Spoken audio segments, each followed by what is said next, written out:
इलाकों में महरूमियां ज्यादा हैं वहां ये शिकवे ज्यादा किए जाते हैं, जैसे कि आज़ाद कश्मीर। अब आज़ाद कश्मीर के अंदर नाजरीन शेड्यूल आ गया है ज्वाइंट अवामी एक्शन कमेटी का। ये शेड्यूल मैं आपके सामने रख देता हूं, और ये मैप भी है मेरे पास।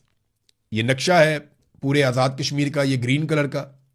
इसके उस तरफ जो है वो मकबूजा कश्मीर है, और इस तरफ जो है वो पाकिस्तान आपको दिखाई दे रहा है, जहां पे इस्लामाबाद लिखा हुआ है, और जहां श्रीनगर लिखा हुआ है वहां मकबूजा कश्मीर है।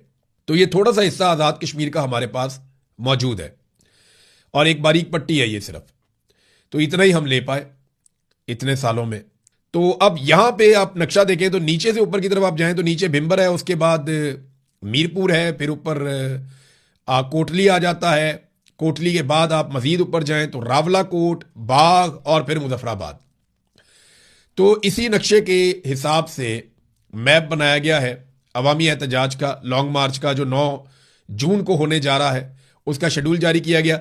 9 जून को भिंबर और मीरपुर से लॉन्ग मार्च का आगाज होगा। काफिले कोटली पहुंचेंगे और काफी लेट पहुंचेंगे, और वहां पे फिर उनका पड़ाव होगा।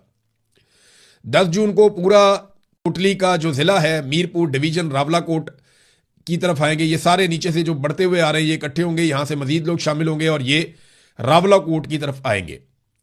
फिर पुंछ डिवीजन, हमारे पुंछ डिवीजन के काफिले बाग और हल्का मुजाहिदाबाद को छोड़कर रास्ते में मिलेंगे, यानी वो यहां पे आके शामिल हो जाएंगे। फिर रावलाकोट आमद, यहां पे वो ये बताते हैं, ये सरदार उमर नजीर साहब ने जारी की है ये इंफॉर्मेशन।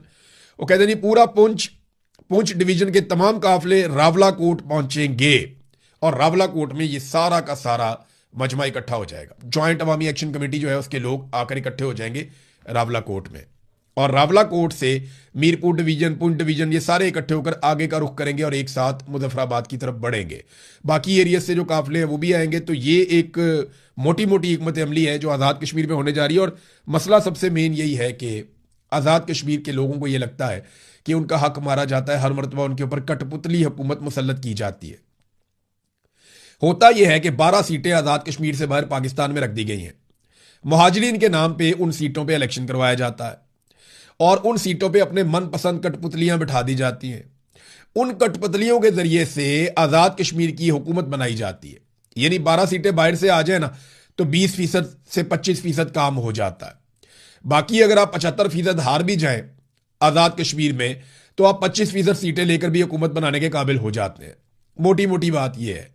तो बाहर से सीटें ली जाती हैं, अंदर से धांधली की जाती है, और 2 नंबरी करके हमेशा मिलिट्री एस्टेब्लिशमेंट इस काबिल होती है कि अपनी हुकूमत बना ले। अब आज़ाद कश्मीर के लोग इस बात से नाराज हैं। वो ये कहते हैं जी अगर आज़ाद कश्मीर के अंदर हुकूमत बननी है और आज़ाद कश्मीर के हवाले से फैसले होने हैं तो वो फैसले सिर्फ और सिर्फ आज़ाद कश्मीर के शहरी करेंगे। हाँ, अगर आपने कोई सिंबॉलिकली कोई सीटें रखनी है तो आप इलेक्शन लड़वाएं, सीटें बनाएं, लेकिन आज़ाद कश्मीर की हुकूमत बनने में या गिरने में इन बाहर वालों का वोट काउंट नहीं होना चाहिए। देखिए, वो आप मकबूजा कश्मीर के खाते में बना रहे हैं ना, तो वो फॉरेन पॉलिसी के ऊपर बात करें,